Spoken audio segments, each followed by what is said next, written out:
Nous allons lire les 4 premiers versets. Actes chapitre 2, les 4 premiers versets.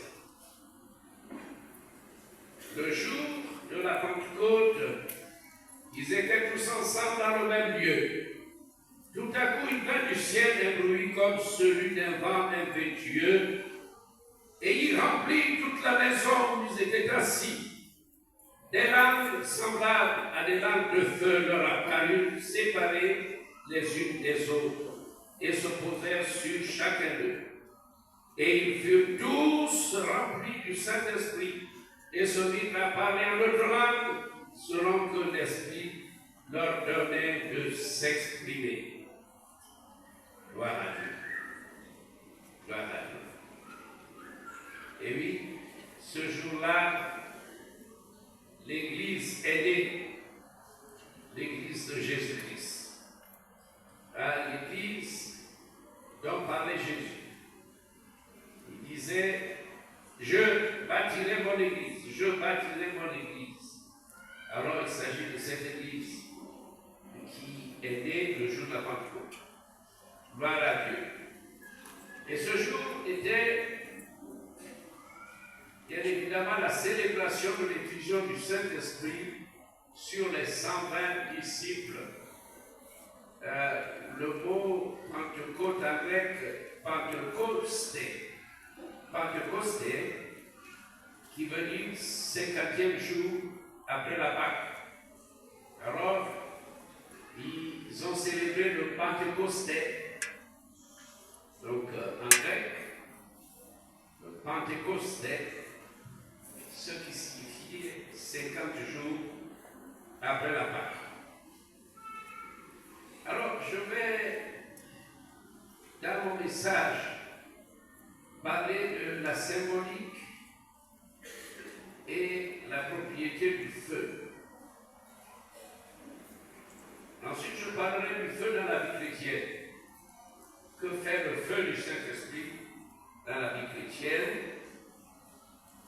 Et troisièmement, nous allons parler du but de la venue du réveil, le jour de la Pentecôte à Jérusalem. Pourquoi le réveil?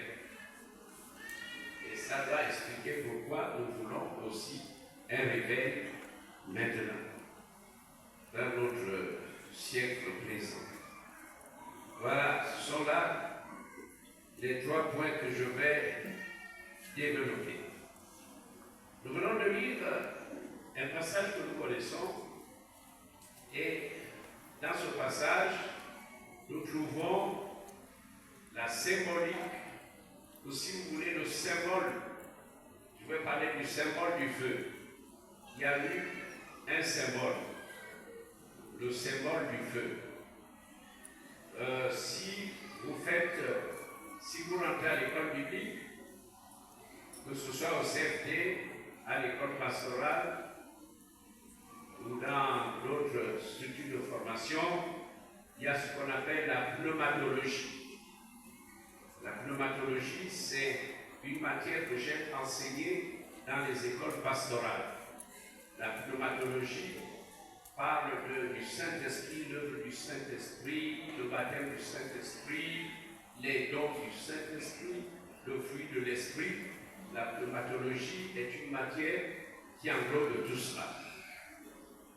Et dans cette étude qui concerne le Saint-Esprit se manifeste de plusieurs façons. Il y a des symboles. J'ai suivi la prédication du pasteur Mandi qui parlait des fleuves de vie. Un passage que nous trouvons dans Jean 6, à partir du verset 37. Si quelqu'un a soif, qu'il vienne à moi et qu'il boive. Celui qui frotte à moi des fleuves de vie, des fleuves. Et le pasteur Mandi a expliqué que le fleuve symbolise l'abondance, la profondeur de la vie de l'Esprit. Voyez, l'Esprit Saint, c'est Dieu. C'est la troisième personnalité de la Trinité divine, mais qui manifeste la puissance les symboles nous aident à comprendre l'œuvre du Saint-Esprit, la manifestation de la puissance du Saint-Esprit. Gloire à Dieu. Je crois que j'aborderai les aspects de puissance. La puissance qui est une puissance transformatrice, une puissance qui peut te saisir et te transformer à un autre homme. Il faut la Pentecôte de feu, la Pentecôte de puissance, non pas des réveils édulcorés, des réveils façon, des réveils artisanaux, pas des réveils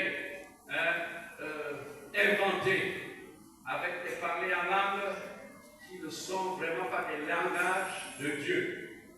Voyez, le puissant réveil. J'ai enseigné plusieurs fois que ceux qui disent « on ne voit pas le miracle », tu ne connais pas la parole, mais quand tu parles en langue, le parler en langue est un miracle. Amen. Quand tu chasses un démon, c'est un miracle.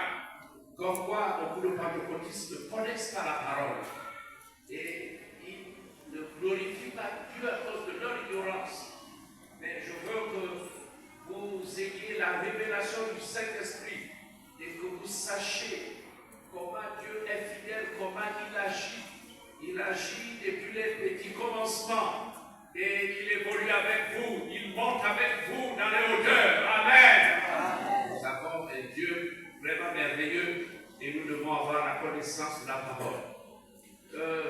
Vraiment, j'apprécie que nous puissions émettre en direct.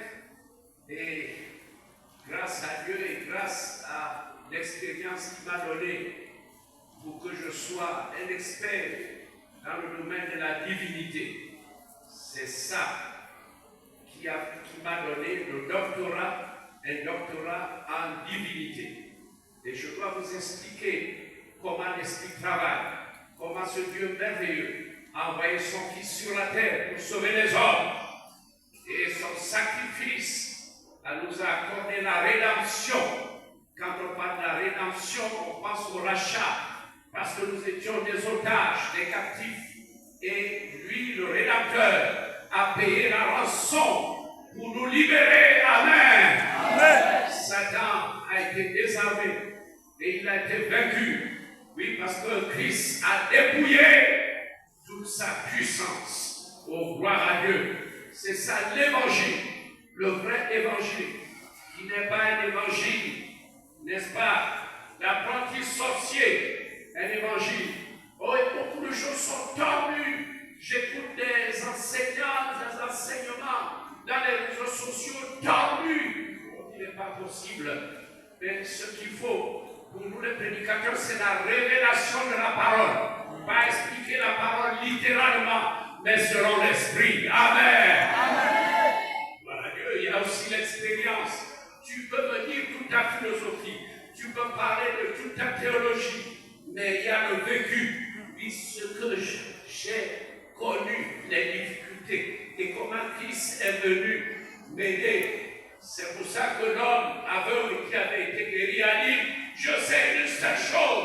Pour les pharisiens, mais vous m'embêtez, je sais une seule chose, c'est que j'étais aveugle, mais maintenant, je vois. Il a parlé au grand théologien qui égare le monde aujourd'hui. Un simple aveugle a dit, je sais une seule chose. Il leur a même dit que nous savons en Israël que Dieu n'exauce pas les pécheurs. Mais si quelqu'un l'honore et fait sa volonté, c'est celui-là qui l'exauce. Amen. Amen. Un simple aveugle a raisonné les grands théologiens, les pharisiens et les scribes. C'est ça. Je voudrais que vous soyez des pentecôtistes capables de corriger, de réfuter les hérésies. Amen. Amen. Un pentecôtiste, c'est quelqu'un qui est capable de réfuter les hérésies, de corriger ce qui est faux. Amen. Amen. Parce que nous avons l'Esprit de Dieu, l'Esprit de puissance. Oh, merci Seigneur Jésus. Je vous ai dit que je suis déjà dans la Pentecôte. Je suis déjà dans le réveil. Amen. L'apôtre est déjà dans le réveil. Chaque jour, il y a un feu qui brûle. Maintenant, il est en train de brûler. Amen. Je suis...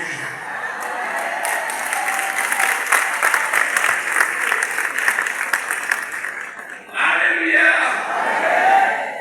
Le feu du Saint-Esprit. Ah, merci Seigneur pour le feu. Alors, restons dans la symbolique du feu. Et nous allons voir là aussi la propriété du feu. Que fait le feu? Jean-Baptiste a dit, je vous baptise du Saint-Esprit. Il vous baptisera, il vous baptisera du Saint-Esprit et le feu.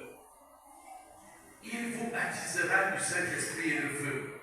Vous aurez le Saint-Esprit, mais il y aura le feu. Le feu, c'est la puissance. Acte 1:8 dit, mais vous recevrez le Saint-Esprit, vous recevrez une puissance. Le Saint-Esprit survenant sur vous. Quand Dieu, le Saint-Esprit, viendra sur vous, il vous équipera de sa puissance. Voyez, la puissance, c'est autre chose. La puissance, c'est le résultat.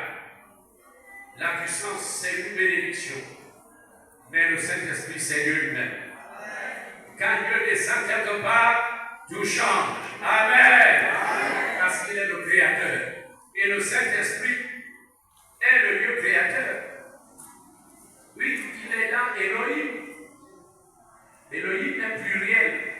C'est Dieu le Père, Dieu le Fils et Dieu le Saint-Esprit. Et je compare le Saint-Esprit au finisseur de la création.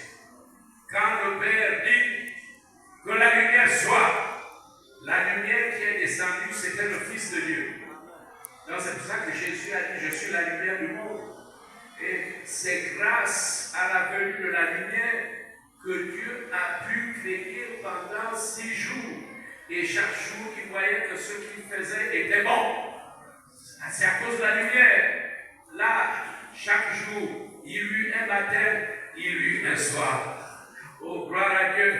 Et le Saint-Esprit était là comme le finisseur. Vous voyez, nous devons considérer le Saint-Esprit comme le finisseur. C'est lui, le bon berger de l'Église. C'est lui, le grand pasteur, le puissant pasteur. Nous ne sommes que des conseillers. Nous ne sommes que, n'est-ce pas, des auxiliaires. Nous ne sommes que, n'est-ce pas, des aides. Mais c'est le Saint-Esprit qui est le grand pasteur de l'Église aujourd'hui. Amen. Et que le Saint-Esprit te conduise tes pas. Alléluia. Amen. Que le Saint-Esprit conduise nos pas. Oh, gloire à Dieu. Le feu. Le feu.